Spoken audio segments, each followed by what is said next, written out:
March 25, 1954.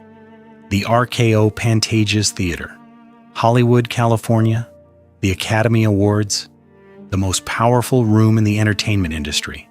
Directors and producers and studio executives and the biggest stars in the world assembled to honor the best work of the previous year.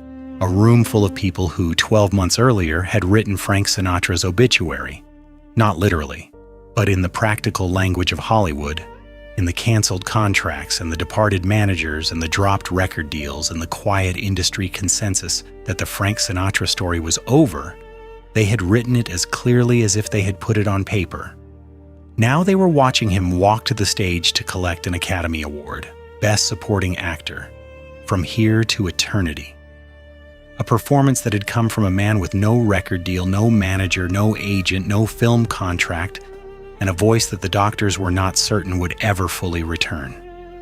A performance that had cost the studio almost nothing, because Sinatra had been willing to work for almost nothing just to be allowed to do it. He took the Oscar from the presenter's hands. He stood at the microphone. The room that had buried him was on its feet. This is episode 4, the greatest comeback in American entertainment history, not a partial recovery, not a modest return to some diminished version of what he had before. A complete, total, stunning reversal, achieved by a man who had already been told by everyone whose opinion carried weight in this industry that the story was finished. Frank Sinatra had read the reviews of his own death and decided they were premature. To understand the scale of what Frank Sinatra accomplished between 1953 and 1956, it is necessary to sit for a moment in the reality of where he started. Early 1953. The collapse is complete. He is 37 years old. He has no recording contract. Columbia Records, which had built him and profited enormously from him through the 1940s, has formally released him. He has no manager, or the man who had guided his career through its peak years has looked at the situation and concluded it is not recoverable and departed. He has no agent. He has no film contract. The MGM deal that had been generating income and public exposure has been canceled with the quiet efficiency of people acting on a rational calculation. His voice is damaged. The hemorrhage of 1950 had required complete rest and had improved, but the instrument is not what it was, as there are notes he cannot reliably hit, registers that feel uncertain, a fragility where there had always been complete confidence. A singer's relationship with his voice is intimate in the way that an athlete's relationship with his body is intimate. Every change, every limitation, every unreliable moment is felt immediately and felt personally. Sinatra knows exactly what he has lost. He knows it every time he opens his mouth. His marriage to Ava Gardner has ended in a divorce that he has not emotionally processed and will not emotionally process for decades. The apartment he occupies in early 1953 is described by people who visited it as deeply depressing, sparse, provisional, the home of a man who is not entirely convinced he will be there long enough to unpack properly. He has money problems. The peak earning years of the 1940s had generated significant income, but significant income spent with Sinatra's enthusiasm for living at the absolute maximum of what his means permitted had left him with less than the public assumed. The legal costs of the divorce, the ongoing obligations to Nancy and his 3 children, the gap between his previous earning capacity and his current one, these things together constitute a financial situation that would alarm most people, and that Sinatra absorbs with the particular stoicism of someone who has more urgent problems. He is also in this period consuming alcohol with a consistency that those around him recognize as self-medication rather than celebration. The drinking is not spectacular. He is not falling down in public or creating the kind of scenes that end up in newspaper columns. It is steady and purposeful and directed at the specific goal of making the hours between midnight and dawn survivable. This is the bottom. This is what nothing actually looks like when it arrives in a man's life fully and completely. And this is where Frank Sinatra picks up a copy of James Jones's novel From Here to Eternity and reads it in a single sitting. Every man who has ever been counted out and refused to accept the verdict will understand what Frank Sinatra felt when he read those pages. From Here to Eternity was one of the most celebrated American novels of the early 1950s. A sprawling, brutal, honest account of Army life. James Jones had written it from his own military experience, and it carried the specific authenticity of someone who had been there and had not softened what being there actually meant. The novel had multiple characters, multiple storylines, the rich complexity of serious literary fiction.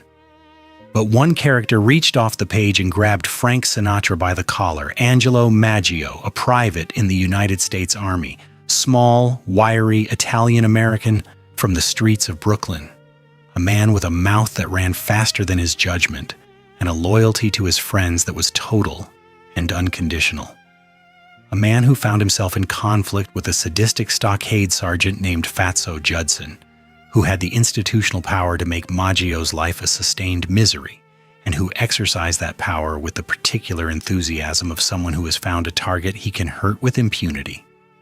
Maggio's response to this situation, and this is the thing that locked onto something deep in Frank Sinatra and would not let go, is to refuse to break. He is beaten. He is punished. The institutional machinery that Fatso controls is directed at him with full force, and Maggio absorbs it and does not give Fatso the satisfaction of the surrender he is demanding. He dies in a military stockade rather than compromise himself for a man who does not deserve the compromise. Sinatra read those pages and did not have to look very far to find the character, the little guy who refuses to break, the man with insufficient institutional power who is being ground down by someone with more of it and who chooses dignity over survival, the Italian-American from a tough neighborhood who has a code and maintains that code even when the cost of maintaining it is everything. This was not a character Sinatra needed to research. This was a character Sinatra had been living for 37 years. He picked up the phone and called Columbia Pictures. He didn't ask for the lead. He asked for the smallest role that mattered, and he asked for it with a desperation he had never shown anyone. Harry Cohn was the head of Columbia Pictures, one of the most powerful and most feared men in Hollywood, a studio boss of the old school who ruled his operation with an authority that brooked no argument and showed minimal sentimentality toward talent that was not currently profitable. Cohn did not want Frank Sinatra for Angelo Maggio. The role had already attracted interest from Eli Wallach, a trained stage actor of genuine credentials, younger than Sinatra, without Sinatra's accumulated baggage of controversy and commercial failure. From a pure casting logic standpoint, Wallach made more sense. He was fresh, he was capable, and he did not arrive with 3 years of public disaster attached to his name. Sinatra called anyway. He did not call with the confidence of the king of Hollywood making a reasonable professional inquiry. He called with the urgency of a man who has identified the thing that might save him and is not willing to accept rejection gracefully. He told Cohn he would do the role for scale. Then he told him he would do it for less than scale. He offered $1,000, a fraction of what even a moderately successful actor commanded, an almost insultingly small number given what Sinatra's name had meant to the industry a few years earlier. He told Cohn that he was Maggio. Not that he could play Maggio, that he was him. The persistence was sufficient, or the desperation was convincing, or Harry Cohn saw something in the specificity of Sinatra's certainty that merited investigation. A screen test was arranged. What happened in that screen test is described consistently by everyone who saw the footage. Sinatra walked in front of the camera and something happened that acting classes cannot teach, and that no amount of technical preparation can manufacture. He was not performing. He was not demonstrating range or technique or the studied emotional accessibility of a trained dramatic actor working through his process. He was simply, completely, utterly present. As Maggio, in Maggio's situation, with Maggio's specific combination of defiance and vulnerability, and the deep Brooklyn street loyalty that Jones had put on the page. The crew on the screen test recognized it, the casting director recognized it, Harry Cohn, watching the footage in his office, recognized it, Frank Sinatra got the part, other actors prepare for a role. Frank Sinatra simply arrived as this one. The crew on set watched it happen and never forgot what they saw.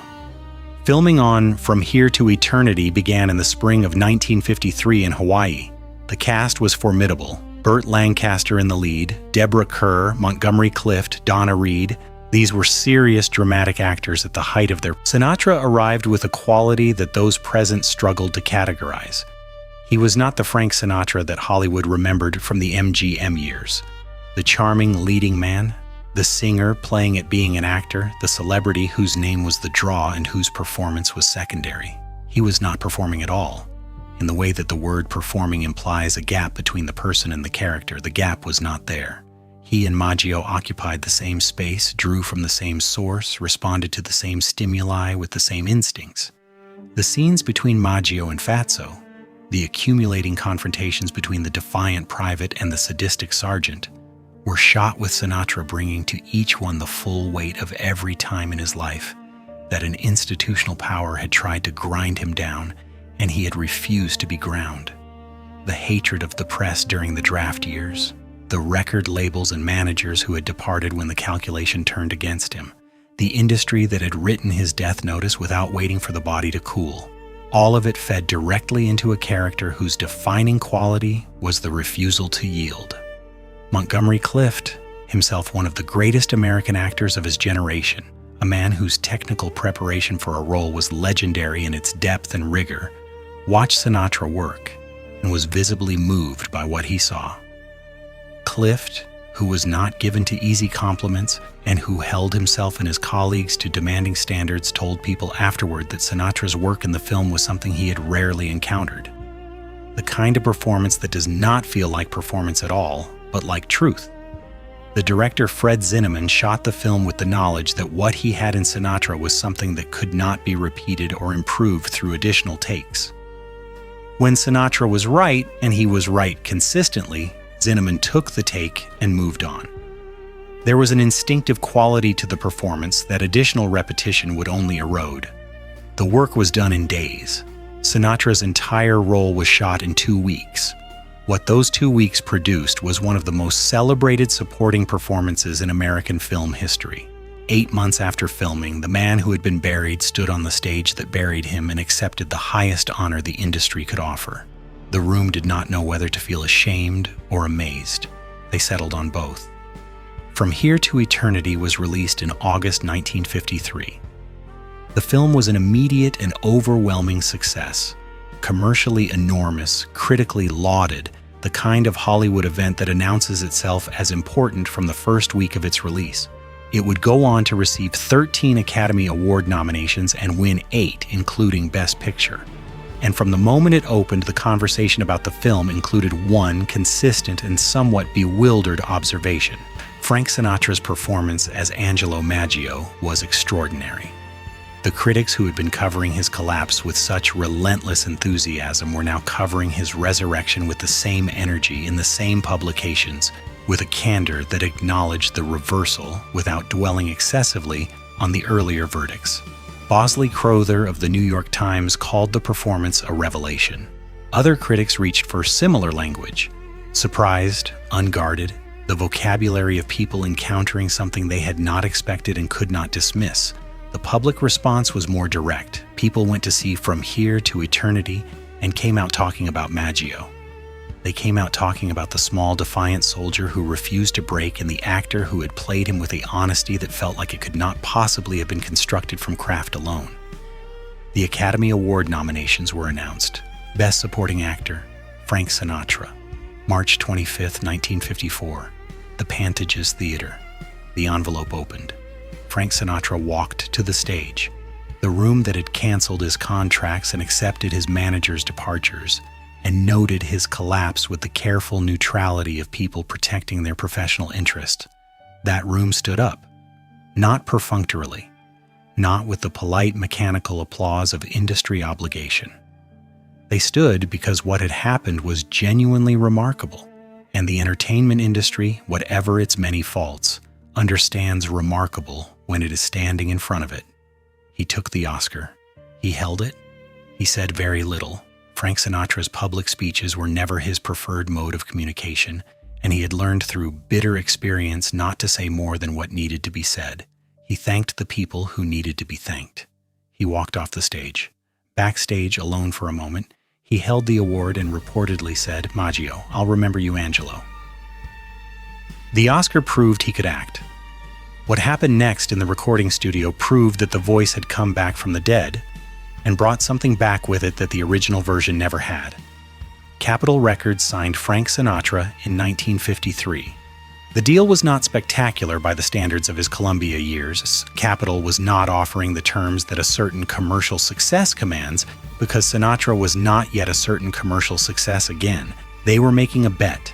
They believed the comeback was real and they were willing to invest in it before the market confirmed their belief. Sinatra walked into the Capitol recording studio on Melrose Avenue in Hollywood and met the man who would change everything about how he made records. Nelson Riddle was 32 years old, a staff arranger at Capitol, classically trained, possessed of a musical intelligence that was simultaneously sophisticated and deeply practical. He understood orchestration at the level of a serious composer, and he understood popular song at the level of someone who had spent years working with the commercial realities of the recording industry. What Riddle understood about Sinatra immediately, instinctively, was that the voice he was working with in 1953 was categorically different from the voice of the Columbia years. The young Sinatra had been beautiful, technically pure, emotionally affecting, possessed of the specific quality of someone who has enormous natural gift and the training to deploy it. But it had been the voice of a man who had read about certain experiences rather than lived them. The voice in 1953 had lived them. The hemorrhage had changed the instrument in ways that were initially experienced as damage but revealed themselves over time as transformation. The registers that had been lost were replaced by something in the middle and lower ranges that had not previously been fully developed. A richness, a darkness, a quality of weight that the lighter, more purely beautiful young voice had not possessed. The breath control that Sinatra had developed through years of underwater training and professional discipline was still there, intact, deployable, in service of a voice that now had more to say. Nelson Riddle heard it in the first session and understood what it meant. The albums they made together in the mid-1950s, Songs for Young Lovers in 1954, In the Wee Small Hours in 1955, Songs for Swingers in 1956, Close to You, are considered by music historians and critics to be among the greatest popular recordings ever produced. Not greatest for their era, greatest, period. The complete integration of voice and orchestration, the emotional honesty of the performances, the way Sinatra's phrasing turned every lyric into something that felt like personal testimony rather than professional entertainment. In the Wee Small Hours, an album of late-night ballads, songs of loss and longing, and the specific quality of sitting alone in a quiet room at 3 a.m. with nothing but your thoughts, was understood immediately by the people who heard it as something different from popular music, as it had existed before. This was not entertainment. This was truth.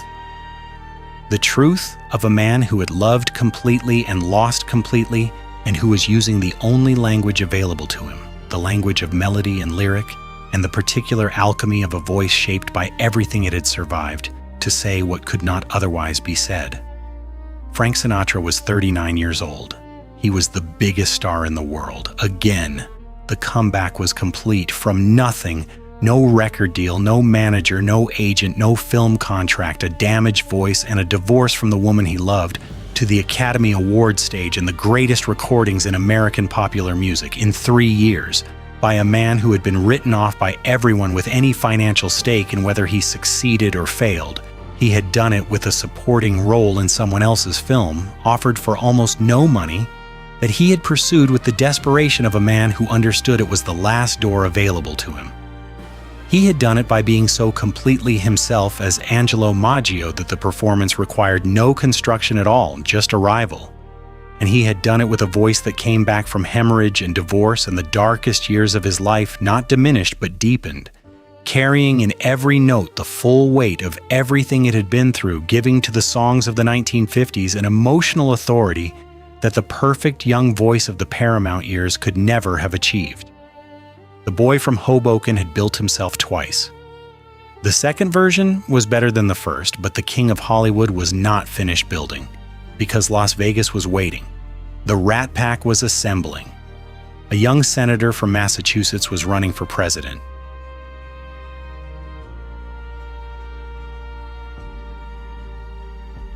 And Frank Sinatra was about to discover that the most glamorous, powerful, and dangerous empire in American entertainment history was his to build, if he wanted it. He wanted it.